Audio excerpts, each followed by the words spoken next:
और जहां तक अभी बात करें राम माधव जी या कोल साहब की, देखिए कोल साहब ने सीधे सीधे अल्फाज और क्लियर अल्फाज में ये कहा है कि स्टेटहुड वापस दिया जाएगा, लेकिन अभी वक्त मौजूद नहीं है, क्योंकि अभी कश्मीर जम्मू कश्मीर में हालात वो ऐसे नहीं है कि स्टेटहुड वापस दिया जाएगा। और ये बात आप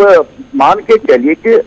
सेंट्रल गवर्नमेंट ने जो वादा किया है, जो प्रॉमिस किया है, वो किसी भी हाल में पूरा होगा और जम्मू कश्मीर को स्टेटहुड वापस दिया जाए। और जहां तक आप देखिए परसों से मैं भी एक हल्चल और चहल पहल से दिख रही है कि स्टेटहुड कोई दावा कर रहा है कि 15 अगस्त को स्टेटहुड मिल रहा है, कोई दावा कर रहा है कि 5 अगस्त, कोई कहता है कि मुझे हाईली प्रेशर सोर्सेज से पता चला है, और कुछ लोग यहाँ तक बहस में पड़ गए हैं कि सेंटर स्टेटहुड वापस दे रहा है, और कुछ लोग इसका क्रेडिट आप लेना चाहते हैं। ये अभी वो वक्त नहीं है, ना अभी 15 अगस्त की बात है और ना 5 अगस्त की बात है। ये जो राम माधव साहब कह रहे हैं जनाब बहुत जल्द होना है जी स्टेटहुड मिलेगा, तो क्या मैं ये मानूं कि अभी मूड नहीं है देने का, या ये सारी एक्सरसाइजें हो रही हैं, चले देखें टेस्ट करें वाटर में कौन कहां पर है? देखिए गवर्नर साहब राम माधव जी ने भी वही बात की है जो देश के होम मिनिस्टर साहब ने की बात है, जो प्रधानमंत्री जी ने कहा कि स्टेटहुड वापस दिया जाएगा, लेकिन एक टाइम फ्रेम अभी कोई नहीं दिया गया। और लेकिन टाइम फ्रेम तो आज अशोक कोल साहब ने कर दिया ना, उन्होंने कहा कि जब तक मिलिटेंसी खत्म नहीं होगी। गवर्नर साहब मिलिटेंसी भी आहिस्ता आहिस्ता खत्म हो रही है, और आप देखिए पिछले 1-1.5 महीने में देखिए किस तरह से इनकाउंटर हो रहे हैं और कितने तेजी से सफाई, और हम भी यही उम्मीद करते हैं कि जहां स्टेटहुड हो वो जल्द से जल्द वापस दिया जाए, लेकिन टाइम फ्रेम की बात नहीं। मेरे कहने का मतलब है कि जो एक बहस यहाँ शुरू होगी, अच्छी बात है कि मेन स्ट्रीम पार्टियां इसमें आई है कि हर किसी की डिमांड है कि हर कोई चाहता है कि स्टेटहुड जल्द से जल्द वापस दे। एक पॉजिटिव साइन है, इससे ये पता चलता है कि पॉलिटिकल प्रोसेस जो कहीं किसी वक्त में यहाँ थोड़ी देर वक्त पर रुकी थी, वो अब वापस शुरू हो गई, और हर कोई जो पॉलिटिकल मेन स्ट्रीम पार्टी है जो डेमोक्रेसी पे यकीन रखती है, वो ये डिमांड करती है। बहुत अच्छी बात है, इससे ये पता चलता है कि पॉलिटिकल प्रोसेस अब रुकी नहीं है, अब फिर शुरू हो गई है। लेकिन गवर्नर साहब जहां तक स्टेटहुड की बात है, अभी वक्त ऐसा नहीं है कि चलिए बहुत शुक्रिया अल्ताफ साहब ये कहने के लिए कि स्टेटहुड के लिए भी वक्त तयन नहीं है। जो 15 और 5 की बातें कर रहे हैं, दरअसल वो जमीनी सूरत हाल से रूबरू नहीं है। कांग्रेस के तर्जुमान आला रविंदर शर्मा जी भी हमारे साथ इस वक्त है। रविंदर जी बहुत शुक्रिया ज्वाइन करने के लिए। साबिक वजीर आला से लेकर मौजूदा डिस्पेंसेशन तक अगर हम बात करें तो हर एक तरफ से आवाज आ रही है कि स्टेटहुड को रिस्टोर किया जाए। ये जो बयानात आ रहे हैं बड़ी जमात से जो मरकज के अंदर हिज़्ब इख्तिदार इस वक्त हैं, किस तरीके से इसको देखते हैं, और पॉलिटिकल सिस्टम के अंदर इन बयानों का क्या कुछ मान्य होता है? देखिए बड़ी दुर्भाग्यपूर्ण बात है कि floor of the house parliament में ये उस वक्त कहा गया, वो एक झांसा दिया गया कि जहां वो स्पेशल दर्जे को खत्म कर रहे थे वहां उनको खतरा भी था कि स्टेटहुड एक ऐसा इशू है जिसपे बहुत बड़ा बवाल होगा। और आज ये देखने को महसूस कर रहा है कि जम्मू कश्मीर का बच्चा चाहे वो किसी भी आइडियोलॉजी से जुड़ा हो, वो इस चीज से नाराज है कि स्टेट को क्यों तोड़ा, स्टेट को डाउनग्रेड क्यों किया। और उन्होंने उस वक्त ये बात कही, आज 1 साल हो गया। इसका मतलब यह है कि वो जम्मू कश्मीर के जन भावना का कदर नहीं करते, और एक के बाद एक बयान जो है वो कंट्राडिक्टरी आता है, या तो उनमें आपस में कंसेंसस नहीं है या सिर्फ मीडिया से प्ले करते हैं, और अल्टीमेटली फैसला जिन्होंने लेना है उन्होंने किसी को पूछना नहीं है कब करना है क्या नहीं करना है। तो ये भारतीय जनता पार्टी या तो अपना मजाक बना रही है या जनता का मजाक बना रही है। उन्होंने खुद ये बात कही, उनके एक जनरल सेक्रेटरी जहां कहते हैं कि आर्किटेक्ट जम्मू कश्मीर को देखते हैं, उन्होंने इस बात को कहा कि लोग स्टेटहुड क्यों नहीं मांगते, और यहां तक भी कहा कि 370 की बात क्यों नहीं करते। अब उनको लगता है कि कश्मीर में देयर इज लल बिफोर स्टॉर्म के क्या होगा, क्योंकि इस किस्म की खामोशी वो लोगों का गुस्सा और उस चीज का इजहार है, इसलिए वो खुद से उकसाने की कोशिश करते हैं, और उधर से उसके बाद इस किस्म का बयानात आते हैं। उनकी अपनी बनाई हुई पार्टियां जो हैं वो भी इस तरह के बयान देती हैं जैसे कि अब कल कोई चीज होने वाली है। बाकी कांग्रेस पार्टी ने डे 1 में पार्लियामेंट के अंदर उस चीज के अंदर जो है वो जो अनडेमोक्रेटिकली जिस तरीके से आर्बिट्रेरली यूनिटैरिटी उन्होंने बगैर पूछे समझे जो कोई किया उसका हमने विरोध किया। जितनी आवाज थी पार्लियामेंट के बाहर भी हमने कहा कि जो आप कर रहे हो जो सारा डेमोक्रेटिक तरीके में इस तरह से नहीं होता। आपने एक खूबसूरत स्टेट को तोड़ फोड़ करके यूटी बना दिया, और अब लोगों को आगे का रोड मैप सेंटर या बीजेपी देने में नाकामयाब है। बहुत शुक्रिया रविंदर शर्मा जी ज्वाइन करने के लिए। कि ये जनाब ये बातें इसलिए बड़ी इंपॉर्टेंट है, मैं लगातार आपको बता रहा हूँ क्योंकि 5 अगस्त सामने है, यानी 1 साल पूरा होना है और अब आहिस्ता आहिस्ता करके सियासी आवाज़ें जो है वो आना शुरू हो गई हैं। कुछ जल्दी के हक में है, कुछ टाइम गेनिंग के प्रोसेस में है, बीच में कुछ बयान आ रहे हैं कि देखिए एसेस किया जाएगा, कुछ लोग टाइम भी बता रहे थे कल परसों से। हमारे साथी भी ज्वाइन कर चुके हैं हमारे साथ, क्योंकि जब पॉलिटिकल खबर की हम बात करेंगे तो ग्राउंड पर सईद रूफ फारूकी के पास भी चलेंगे, सईद रूफ के पास भी चलेंगे और हमारे साथ सईद तजम्मुल भी ज्वाइन करेंगे, दोनों के पास चलेंगे और उनसे जानने की कोशिश करेंगे। तो पॉलिटिक्स की जब बात हो रही थी, जरा वो लूप भी चलाइएगा जो नेशनल कॉन्फ्रेंस के तर्जुमान की तरफ से ज्वाइन किया, कल बयान जारी कर दिया गया था रुहुल्लाह मेहदी साहब की तरफ से। कल रात देर के रुहुल्लाह मेहदी साहब का भी एक ट्वीट सामने आया जिसमें उन्होंने कहा कि वो पार्टी की तर्जुमान आला की हैसियत से इस्तीफा दे रहे हैं जी, और जो कुछ भी बयान उनका होगा अब वो उनका जाती होगा, उसे पार्टी के साथ एट्रीब्यूट करके ना देखा जाए। ये line in between the word जो है ये काफी इंपॉर्टेंट है, क्योंकि ये वाहिद वो लीडर नजर आ रहे थे जिन्होंने विद इन द पार्टी एक आवाज उठाई थी कि देखिए हमारे लिए स्टेटहुड मैटर नहीं कर रहा है, हमारे लिए वो गुपकार डिक्लेरेशन मैटर कर रहा है, जो फारूक अब्दुल्ला साहब सिग्नेटरी थे और उनकी हेड के तहत ये सारी मीटिंग जो थी वो चली थी। और कल उन्होंने कहा कि वो अब as a chief spokesperson के पार्टी से छोड़ रहे हैं, यानी पार्टी के अंदर है लेकिन वैसे चीफ स्पोक्स पर्सन अब वो नहीं रहेंगे। सईद रूफ जरा फटाफट से स्क्रीन पर उन्हें दिखाइएगा, बताइएगा इसके क्या माने और क्या कुछ सियासी हलचल अब ग्राउंड पर दिख रही है, क्योंकि माना जा रहा है कि रात देर गए फारूक अब्दुल्ला साहब और आगा मेहदी साहब के बीच टेलीफोन पर बातचीत भी हुई है और उन्हें मनाने की कोशिशें जारी हैं। देखिए गौर, अगर आप आगा रुहुल्लाह मेहदी की बात करें तो डे फर्स्ट से जब से आर्टिकल एब्रिगेट हुआ उसके बाद जिस तरह की खबरें बाहर आई कि नेशनल कॉन्फ्रेंस इलेक्शन में हिस्सा ले सकती है या कुछ भी होगा, आगा रुहुल्लाह मेहदी डे फर्स्ट से कह रहे हैं कि हमारे लिए स्टेटहुड ही इंपॉर्टेंट नहीं है, हमने 5 अगस्त को बहुत कुछ खोया है जिसके लिए हमें शायद फाइट करनी है, ये डे फर्स्ट से। और उनका ये भी बयान आया था कि उन्होंने कहा था कि अगर नेशनल कॉन्फ्रेंस कंप्रोमाइज करेगी तो आगा रुहुल्लाह पार्टी छोड़ सकते हैं। जिस तरह अब उमर अब्दुल्ला का स्टेटमेंट आया और जिस तरह अब बातें कर रहे लोग कि जो माहौल बन रहा है यहाँ पे इलेक्शन के हवाले से, क्योंकि अब पहले उमर साहब का बयान कि वो यूटी में इलेक्शन नहीं लड़ेंगे, तो अगर स्टेटहुड दिया जाएगा तो इलेक्शन लड़ेगा। इस कॉन्टेस्ट में आगा रुहुल्लाह मेहदी ने शायद इसी वजह से कि वो पार्टी स्पोक्स पर्सन की हैसियत से छोड़ रहे हैं, क्योंकि फाइट करनी है, बार बार ये कह रहे हैं कि फाइट करनी है हमें जो आर्टिकल एब्रिगेट किया गया है, जो बाकी मामला है। उन्होंने कहा कि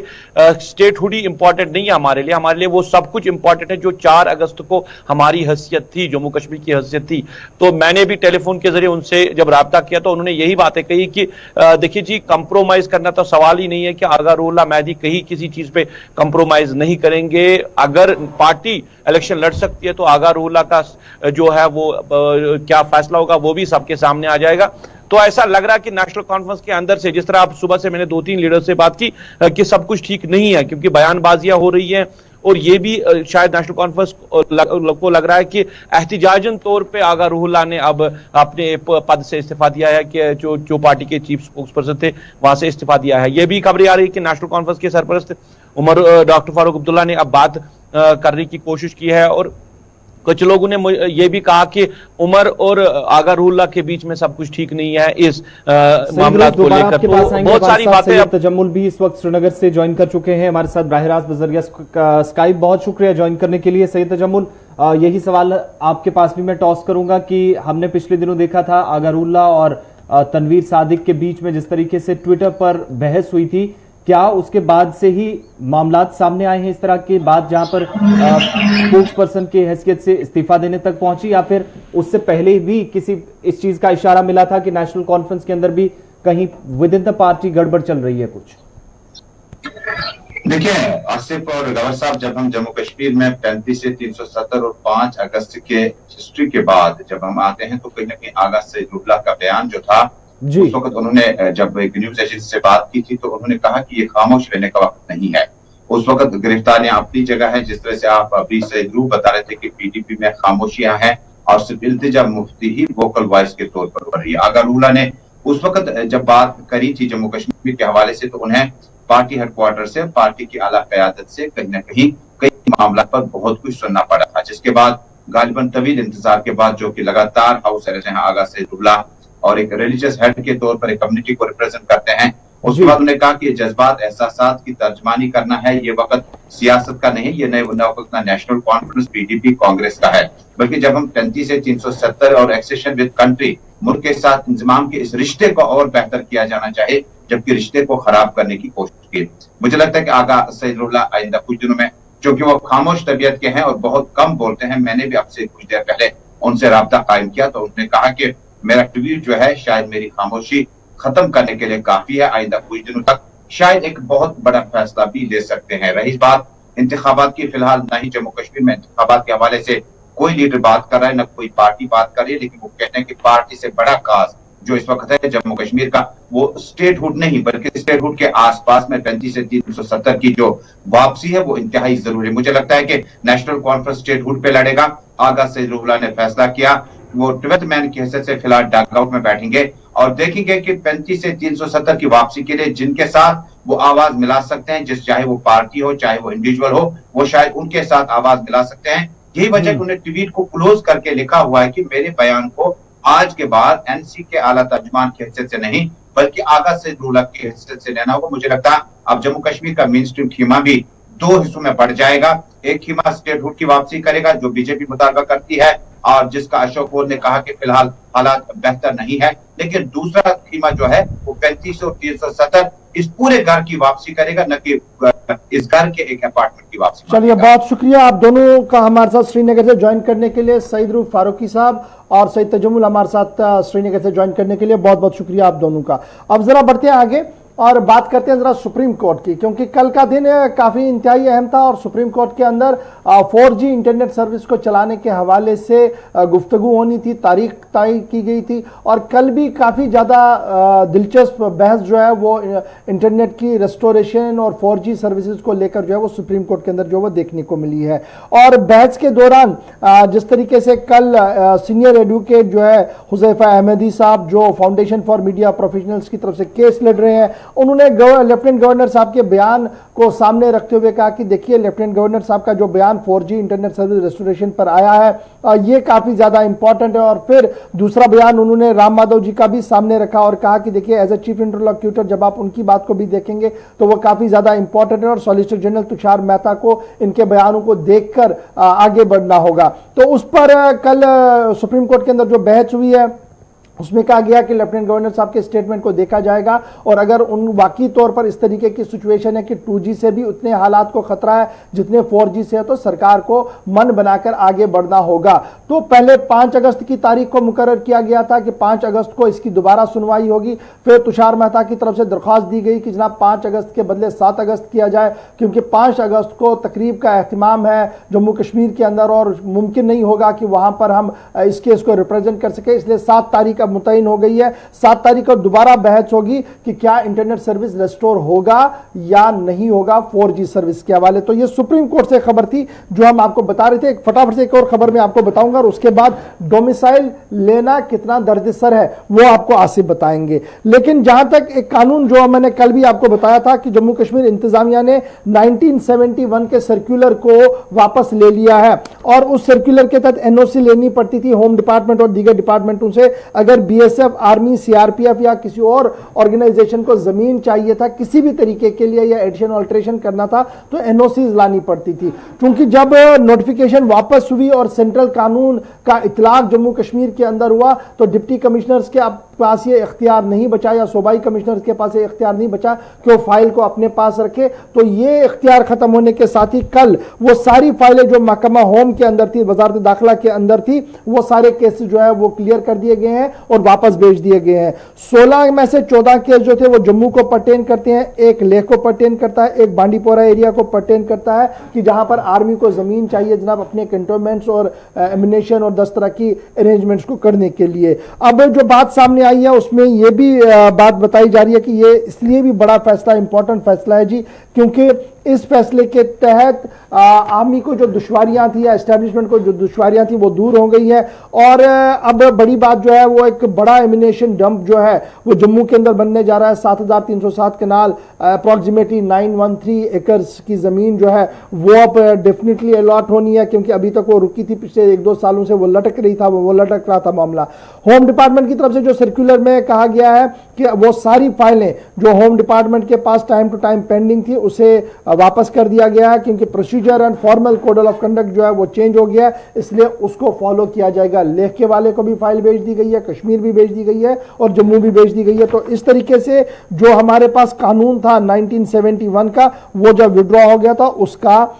इफेक्ट अब नया कानून जब आया है तो उसके तहत ये सारी चीजें जो अब स्ट्रेटेजिकल पॉइंट्स पर और 10 जगह पर जो है वो बनने जा रही है। तो ये अपडेट था उस कानून के खत्म होने का जो जम्मू कश्मीर के अंदर हुआ। लेकिन डोमिसाइल भी नया कानून है जी, और डोमिसाइल नया कानून दर्द सर बना हुआ है जम्मू कश्मीर के लोगों के लिए। जी आसिफ।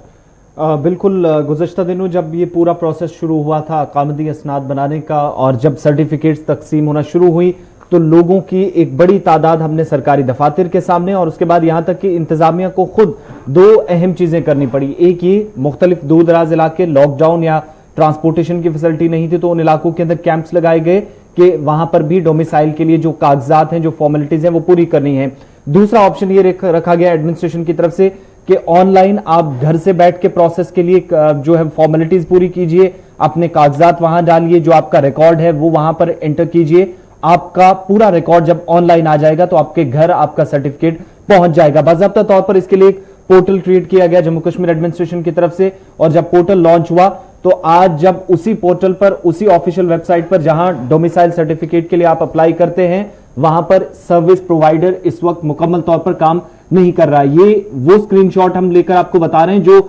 ऑफिशियल वेबसाइट है जेके सर्विसेज की। और 2 तरह की दिक्कतें यहां पर, आज अगर ऑनलाइन जो नौजवान हैं नौकरियों के लिए अप्लाई कर रहे हैं तो उनको वहां पर विदाउट डोमिसाइल सर्टिफिकेट उन्हें वहां इजाजत नहीं होती किसी तरह की वहां पे फॉर्म अप्लाई करने की। और जब डोमिसाइल के लिए जो ऑफिशियल वेबसाइट है jk.gov.in, नौकरियों के लिए अप्लाई जरूर नौजवान कर रहे हैं, जो उम्मीदवार हैं वो तो कर रहे हैं, लेकिन उसमें जरूरत उन्हें जब पड़ती है फॉर्मेलिटीज का एक अहम हिस्सा है वो है डोमिसाइल सर्टिफिकेट। और जब वो ऑफिशियल साइट पर उसके लिए भी घर से बैठकर जो उम्मीदवार हैं वो इसके लिए अप्लाई करते हैं jk.gov.in या जो जेके ई सर्विसेज की इस वक्त एप्लीकेशन है वहां पर इस वक्त किसी तरह का काम नहीं हो रहा है। और खबर ये आ रही है कि पूरी तरीके से इस वक्त ये वेबसाइट जो है वो क्रैश हुई है, डोमिसाइल सर्टिफिकेट बनाने में मुश्किलात पेश आ रही हैं। और इस वक्त जो सामने यहां पे लिखा हुआ आ रहा है कि there is nothing visible there except that the service at present is unavailable, we really wonder where। और नीचे आप दूसरी लाइन पढ़ सकेंगे कि वहां पर प्लीज ट्राई अगेन लेटर, जो आमतौर पर आता है जब इंटरनेट सर्विसेज बंद होती हैं तब आता है, लेकिन इस वक्त ये एक बड़ी एप्लीकेशन और खासतौर से वक्त की नजाकत को समझते हुए इस वक्त अगर देखें तो सबसे इंपॉर्टेंट ये एप्लीकेशन, ये जो साइट है इसलिए क्योंकि नौकरियों के लिए जो हाल ही में जम्मू कश्मीर एडमिनिस्ट्रेशन की तरफ से 7000 से ज्यादा पोस्टें भी निकाली गई 4th क्लास की, तो वहां पर भी जो उम्मीदवार अप्लाई कर रहे हैं उन्हें इस वक्त वो तो अप्लाई कर पा रहे हैं, लेकिन डोमिसाइल सर्टिफिकेट उन अहम डॉक्यूमेंट में से एक है जो फॉर्मेलिटीज पूरी करनी होती हैं, लेकिन वेबसाइट क्रैश होने की वजह से वो इस वक्त वेबसाइट क्रैश है और दूसरी तरफ से 2G सर्विसेज हमारे पास है। और 2G सर्विसेज में जब ऑनलाइन जाना हो तो कितना मुश्किल है, और बाद में ये पता लगे कि पिछले 24 घंटे से वेबसाइट क्रैक है, कोई काम नहीं हो पा रहा है, तो उस एडमिनिस्ट्रेशन पर सवाल पैदा हो रहा है जो लगातार ये कह रहे थे कि देखिए हम तो ऑनलाइन सर्विसेज अब घर बैठे सबको देंगे और घर बैठे सबको डोमिसाइल मिलेगा। एक नमूना जो सिर्फ 1 घंटे पहले की है, ये तस्वीरें हैं, पूरे 8:30 बजे हमने लॉग इन किया था दोबारा ये चेक करने के लिए कि कल दिन में जो खराबी हुई थी क्या वो ठीक हो गई, नहीं हो पाई। 8:30 बजे की ये तस्वीरें हैं कि इस सिस्टम पर आप लॉग इन नहीं कर सकते हैं। ई गवर्नेंस और ई कॉन्सेप्ट का जनाजा किस तरीके से जम्मू कश्मीर के अंदर उठता है और सरकार खामोश तमाशाई बैठती है, ये जनाब आपके सामने है। एक चीज और भी क्लियर करते चलें, इसके साथ एक पोर्टल भी है सरकार का जहां पर सरकार के अपने रिकॉर्ड्स हैं या लेफ्टिनेंट गवर्नर से लेकर एडवाइजर्स तक, और जो नोटिफिकेशन होते हैं, अपडेट होती है एडमिनिस्ट्रेशन के रिलेटेड, जैसे आप जीएडी की वेबसाइट पे देखते हैं उस तरीके से वहां अवेलेबल है, लेकिन वो सरकारी वहां पर आपको फिगर्स मिलेंगे, सरकार का जो वहां पर सारा डिटेल्स वो मिलेंगी लेफ्टिनेंट गवर्नर से लेकर बाकी अफसरान तक। मगर जो डोमिसाइल सर्टिफिकेट, स्पेशली डोमिसाइल जहां पर आपको सारी अपनी फाइल रिपोर्ट करनी होती है, डिटेल्स डालनी होती है, उसके बाद आपका ऑनलाइन डेटा जो है वो फॉरवर्ड होता है, लेकिन वो इस वक्त इस वेबसाइट पे नहीं हो रहा है। चलिए, ये तो वेबसाइट का हाल था, डोमिसाइल का हाल था, जो पूरे जम्मू कश्मीर के लिए इस वक्त बड़ी इंपॉर्टेंट है सर्टिफिकेट। लेकिन ऑनलाइन का कॉन्सेप्ट किस तरीके से चल रहा है आपके सामने। यहां पर एक छोटे से ब्रेक के लिए रुकते हैं, ब्रेक के उस पार आएंगे, कोविड-19 की भी बात करेंगे, बात किश्तवाड़ की करेंगे, और दोनों तरफ से हमारे साथ रिपोर्टर ज्वाइन करेंगे। विनोद जी हमारे साथ ज्वाइन करेंगे, ऋषि खजूरिया ज्वाइन करेंगे, डॉक्टर साहब हमारे साथ ज्वाइन करेंगे, और साथ अजय शान भी हमारे साथ ज्वाइन करेंगे। कोशिश करेंगे कि